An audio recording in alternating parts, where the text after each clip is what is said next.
चपातीचा चिवडा बनवण्यासाठी मी तर 1.5 पळी तेल घेतलेलं आहे।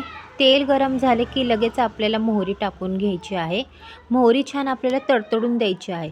मोहरी छान तडतडली की लगेचच आपल्याला जिरं आणि मिरची याच्यात टाकून घ्यायची आहे। 2 मीडियम साईजचे कांदे मी घेतलेले आहेत, ते मी उभे चिरून घेतलेले आहे। कांदे जास्त टाकल्यामुळे चपातीचा चिवडा कोरडा पडत नाही। त्याच्यानंतर मी इथं कढीपत्ता आणि हिंग टाकून घेतलेला आहे। छान आपल्याला फ्राय करून घ्यायचा आहे कांदा। 1-2 मिनटं आपल्याला झाकण लावून ठेवायचं आहे कांद्याला शिजेपर्यंत। त्याच्यानंतर आपण लगेचच हळद टाकून घेऊया कांद्यामध्ये। कांदा छान फ्राय करून घ्यायचा आहे आपल्याला। याच्यामध्ये तुम्ही शेंगदाणे पण टाकू शकता। नंतर मी 4 चपात्यांचा चुरा टाकणार आहे। मी इकडं मिक्सरमध्ये बारीक करून घेतलेल्या आहे सगळ्या चपात्या। छान हलवून घेऊया। मीठ मी इकडे टाकलेलं आहे। 2 मिनटं झाकण ठेवून घेऊया। शेवटी आपण बारीक चिरलेली कोथिंबीर टाकून घेऊया। तयार आहे आपला चपातीचा चिवडा।